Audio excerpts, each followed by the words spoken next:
মা নাই, মা স্কুলে গেছে গা, মা নাই, মা স্কুলে গেছে গা, বুঝছো? মা আসবো ওই 5টা 6টার দিকে।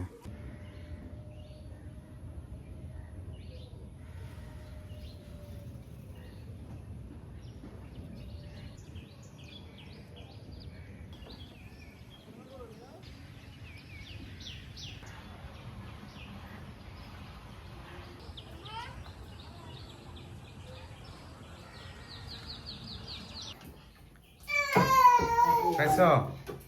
খাওয়া শেষ? খাওয়া দাওয়া শেষ? হ্যাঁ, খাওয়া দাওয়া শেষ হয়েছে? পেট ভরছে? পেট ভরছে তোমার? কথা বলো না কেন? হ্যাঁ, পেট ভরে নাই? হ্যাঁ, খাওয়া দাওয়া শেষ? কি খাইছো? কি খাইছো? পেট ভরছে? পেটটা ভরছে তোমার? পেটটা ভরছে? হ্যাঁ, পেট ভরছে? কথা বলো না কেন?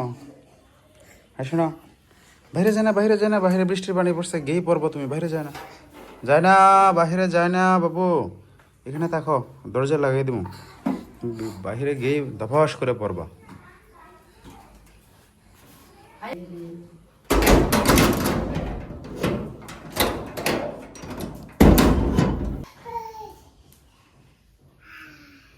আসো সিদ্ধার্থ, এই আসো,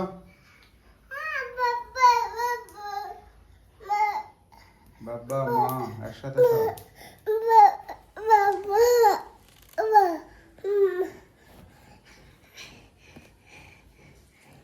হ্যাঁ সিদ্ধার্থ, সিদ্ধার্থ, এই ফ্যান চলে না?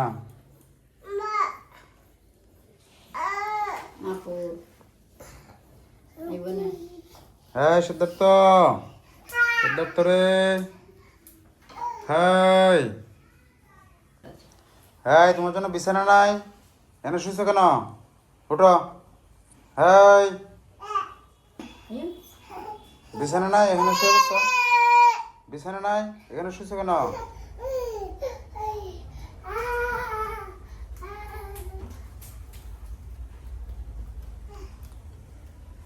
টাইলসের মধ্যে শুয়ে পড়ে, বিছানায় গিয়ে শুইব না, এনে শুয়ে থাকো, হ্যাঁ এনে শো,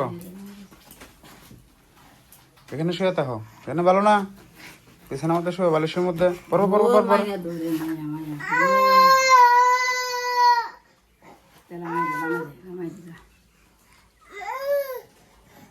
মা নাই, মা স্কুলে গেছে গা, মা নাই, মা স্কুলে গেছে গা, বুঝছো? মা আসবো ওই 5টা 6টার দিকে। তুমি ঘুম দেও, খাওয়া দাওয়া করছো না এখন? এখন ঘুম দেও, 5টা 6টার আগে মা আসতো না, বুঝছো? কি বলছে বুঝছো? হ্যাঁ, 5টা 6টার আগে মা আসবে না, বুঝছো? ঘুম দেও গা, তুমি যাও, হুম, ঘুম দেও গা।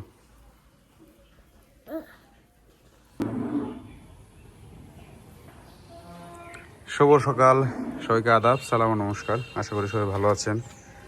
এখন বাজে ভোর 6টা, বৃষ্টি চলছে, বৃষ্টির কারণে হচ্ছে দেখেন একদম ছাদে যে পানি জমে গেছে। গতকালকেও মোটামুটি বৃষ্টি হয়েছে, আবার রৌদ্র উঠছে। তো আজকের দিনটা মোটামুটি মনে হচ্ছে খারাপ, সারাদিন বৃষ্টি হওয়ার সম্ভাবনা আছে। গতকাল শুনছি বিকেলে যে নিম্নচাপ হওয়ার সম্ভাবনা আছে। তো নিম্নচাপ হলে সাধারণত সারাদিনই দিন খারাপ থাকে, টুকটাক বৃষ্টি হয়। মনে হচ্ছে আজকের দিনটা বৃষ্টির দিন হবে একটা। আর আজকে এখন যাব হচ্ছে মাছ কিনতে, বৃষ্টির জন্য আবার বাজার অনেক সময় একটু দেরিতে শুরু হয়, সেজন্য এখনই যাই নাই, একটু পরে যাব। গতকাল আকি, বিনয় তারা আসছে টাঙ্গাইল থেকে না ঢাকা থেকে আসছে। টাঙ্গাইল থেকে প্রথমে আসছে ঢাকা দিদির বাসায়, তারপর হচ্ছে দিদির বাসা থেকে আমাদের বাড়িতে আসলো। এখন এইদিকে আবার বাড়ি থেকে মাকে নিয়ে আসছি আমাদের বাসায়। নিয়ে আসার কারণ হচ্ছে সিদ্ধার্থকে রাখা আর কেউ নাই, কারণ যে মাসিকে আমরা রাখছিলাম উনি যে বিয়েতে গেছিলেন, যাওয়ার পরে এখন তো প্রায় অনেক দিন হয়ে গেছে, গেছিলেন সম্ভবত আগস্টের প্রথম দিকেই, 3-4 তারিখ, এখন তো আজকে প্রায় 17-18 তারিখ হয়ে গেছে, 1 মাসই হয়ে যেতেছে। তো এখন উনি বিয়ে থেকে আসছে ওনার মেয়ের বাড়িতে। আসার পরে উনি বলতেছে ওনার নাকি জ্বর উঠে গেছে, মানে অসুস্থ হয়ে গেছেন। তো সেক্ষেত্রে উনি বলতেছেন এখন আসতে পারবেন না। এখন উনি আসলে আদৌ আসেন কি না সেটা আমরা জানি না, আসবেন কি না নাকি আর আসবেনই না কখনো সেটা বলেন নাই। না আসলে তো একটা বিকল্প পথ দেখতে হবে, কারণ এই যে মাকে নিয়ে আসছি আমি বাড়িতে, আঁকি আসছে, আঁকির মেয়ে আসছে, বিনয় এবার চলে যাবে কারণ নাকি চিকিৎসা করবে। অন্যদিকে তো আঁকি একা একা বাড়িতে। ফুলদা আছে, বাবা গেছিলেন হচ্ছে আমাদের এক মাসির শ্বশুর মারা গেছিলেন, তো শ্বশুরের হচ্ছে 40 আর আমাদের হিন্দু শাস্ত্র অনুযায়ী হচ্ছে শ্রাদ্ধ অনুষ্ঠান। তো শ্রাদ্ধ অনুষ্ঠান গেছে, ওইখানে বাবা গেছিলেন। সম্ভবত কালকে চলে আসছেন, আমি ফোন দিই নাই, চলে আসার কথা। এখন মা এখানে চলে আসছেন, সে একা একা বাড়িতে কীভাবে থাকবে, এতদিন পরে আসছে। কারণ এদিকেও আবার সিদ্ধার্থরে রাখার মতো কেউ নাই। আর মামির কাছে যে রাখবো, মামি তো ওই যে সকালে রান্নাবান্না করেন, 2টা ছেলে মেয়ে আছে, ওদেরকে স্কুলে পাঠাইতে হয়। তারপর হচ্ছে আমার দিদিমা আছেন এখানে, দিদিমা তো অনেক অসুস্থ, অনেক বয়স হয়ে গেছে। তো উনি দেখা গেছে যে হাঁটাচলা করতে পারেন না, স্নান করানো, খাওয়া দাওয়া সব কিছু হচ্ছে মামির করায় দিতে হয়। তো যেই কারণে মামির কাছেও আসলে রাইকা আসা কোনো অপশন নাই। হঠাৎ 1-2 দিন দেওয়া যেতে পারে, কিন্তু যে পার্মানেন্টলি প্রত্যেক দিনকে দিয়ে আসবো আর নিয়ে আসবো এটা আসলে সম্ভব হয় না। কারণ কারো ওপর চাপাই দিলেই তো হয় না। এখন আমরা যদি রাইখে আসা পড়ি, উনি হয়তো কিছু বলবেন না, কিন্তু বলবেন না যে মনে মনে তো ঠিক বিরক্ত হবেন। আর বিরক্ত কি, তো চোখের সামনে আমরা দেখতেছি যে ওনার ঝামেলাগুলো। তো এই জন্য মামির কাছেও রাখা সম্ভব না।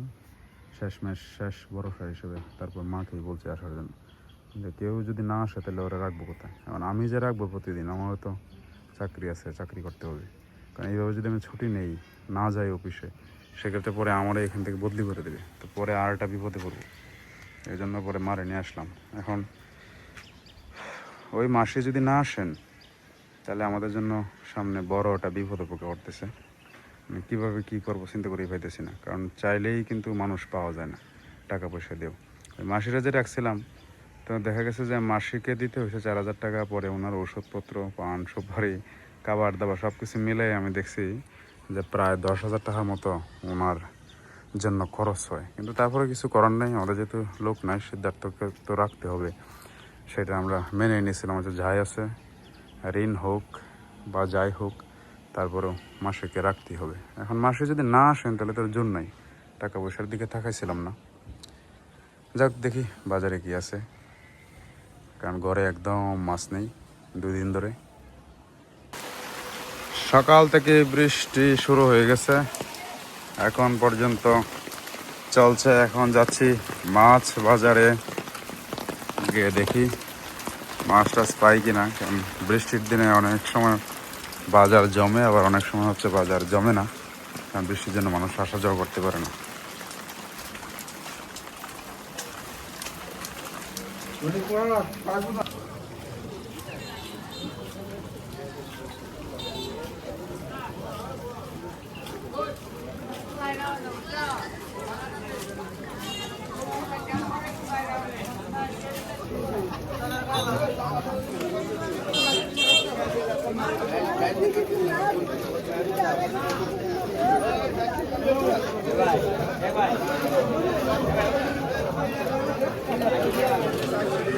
একটা তোলেন দেখি, বড় দেখে তোলেন।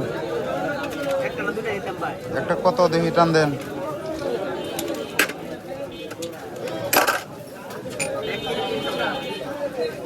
দেন এটাই কাট, হ্যাঁ কাটানো দিলাম, কাটা দেব।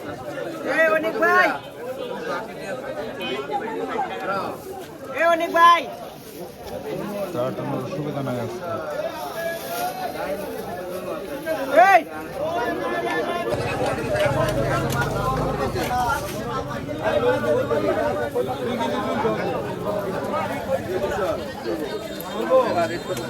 আজকে বাজারে মাছ অনেক কম, দামও বেশি মোটামুটি।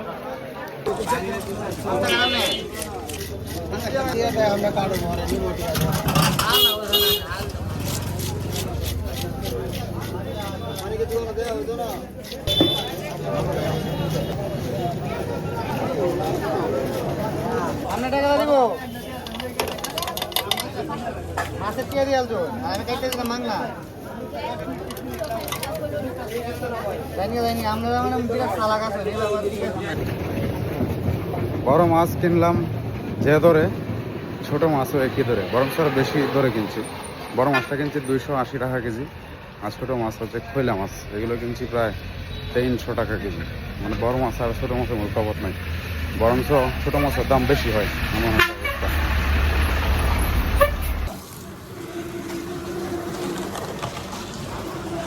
বৃষ্টি মোটামুটি এখন কমেছে নিপাতে চলে গেছে আজকে মাছ কেনার জন্য দেরি হয়ে গেছে এই জন্য সে অটো দিয়ে চলে গেছে কারণ এখন 8টার উপরে হয়ে গেছে বাসা থেকে 8টার দিকে রওনা দিতে হয়।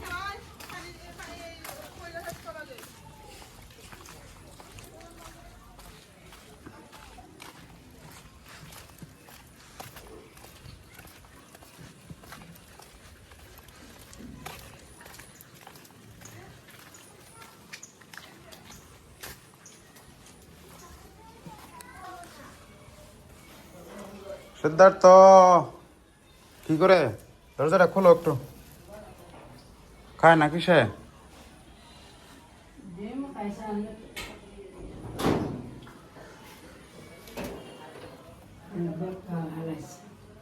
খাবার ফালছে সব এই যে দেখো মাছ আনছে দেখছ খুশি কেন মাছ ধরে না মাছ ধরে আমি কাটা যেত না ফ্রিজে রেখে দিই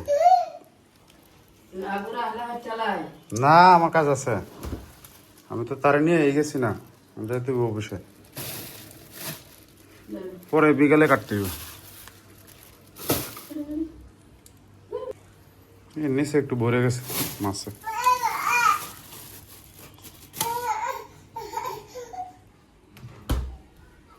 কি হ্যাঁ হ্যালো